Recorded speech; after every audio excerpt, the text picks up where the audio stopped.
तुम्ही पण फील करणार. म्हणजे एकदम जो प्रेशरने जो निघू शकत नाही तसं हे ब्रश आणि टच झाल्यामुळे तो जो चिकट पण आहे तो पण निघून जाणार. ठीक आहे. तर असे इक्विपमेंट आपल्याला तुम्हाला घ्यावं लागतील. ब्रश घ्यावं लागेल, ब्लोअर घ्यावं लागेल.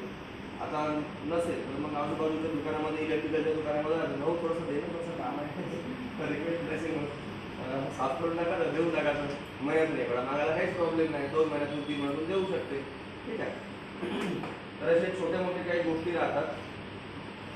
तुम्ही फक्त एवढं क्लिनिंग जरी केलं ना तरी बस आहे. तुम्ही तुमच्या कम्प्युटरची 1 वर्ष आयुष्य वाढवू शकता.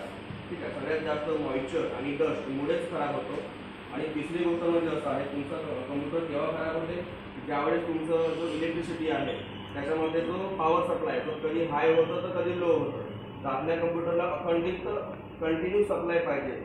ठीक आहे. तर तो नसेल तर काय होतं, जेवढं आपल्याला प्रॉपर सप्लाय पाहिजे तो सप्लाय जर नाही मिळाला मग सप्लाय कमी मिळेल तर मग याच्यावरती लोड येईल. बरोबर ना. तर त्याच्यामुळेही इक्विपमेंट खराब होतात.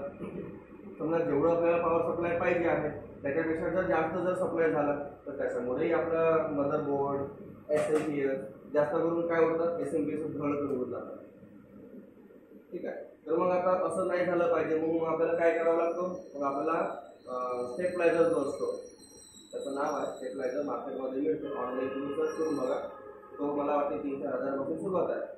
एक सिंगल कम्प्युटरला तुम्हाला एक 2-3 हजारापर्यंत जो आहे स्टेबलायझर तुम्ही ते घेऊ शकता. पण तुमच्याकडे जर प्रॉब्लेम असेल वाईटचा तर घ्या, अदरवाईज घ्यायची गरज नाही. ठीक आहे.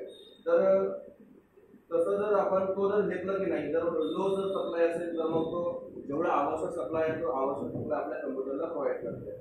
आणि हाय जर झाला तर सप्लाय कमी करतो आणि जेवढा आवश्यक आहे तो तेवढा देते. म्हणजे लो असो किंवा हाय असो जेवढं पॉवर द्यायचा आहे तो तेवढाच देते. त्याच्यामुळे आपल्याला अखंडित सप्लाय कम्प्युटरला मिळतो आणि त्याच्यापासून आपल्याला सेफ्टी मिळते आपल्या कम्प्युटरला वाचवण्यासाठी. नाहीतर मग असे बरेचसे काही प्रकार होतात, मदरबोर्ड उडणे, SMPS उडणे, हे जास्त करून होतात. आता SMPS उडला तर 1000, 800, 1500 कॅपॅसिटी बघून ते SMPS मार्केटमध्ये उपलब्ध राहतात. तेही म्हणजे जर डेलचा असेल थोडं महाग असते, वेगळ्या कंपनीचा असेल लोकल थोडंसं स्वस्त असते. बरोबर. आणि जर मदरबोर्ड जर उडला, असेंबल कम्प्युटर असेल वेगळ्या कंपनीचा, थोडंसं लो कॅटेगरीचा कंपनीचा असेल तर त्याचे मदरबोर्ड स्वस्त येतात. तुम्हाला 3, 3.5, 4, 2.5 वेगवेगळ्या कंपनी आणि त्याचं सिरीज कोणती आहे मदरबोर्डची, तो DDR2 आहे, 3 आहे, 4 आहे, त्याच्या अकॉर्डिंग त्याचे प्राइसिंग राहतात. आणि समजा जर तो Dell, HP वगैरे असेल तर त्या मदरबोर्डची प्राइसिंगच 5000च्या वर सुरू होते. मदरबोर्ड उडला तर काय कराल, नवीनच घ्यावं लागेल. इलेक्ट्रिकची आता भांडवलच नाही, पण नाही झाला डायरेक्ट नवीनच घेऊन टाकतात. बरोबर. तर त्या केसमध्ये तुम्हाला मग तेवढ्या महागाच्या वस्तू उडण्यापेक्षा मग 2 किंवा 3 हजाराचा जो इक्विपमेंट आहे तो लावलेला कधी बेस्ट आहे. आले 200. बरोबर. तर या प्रकारे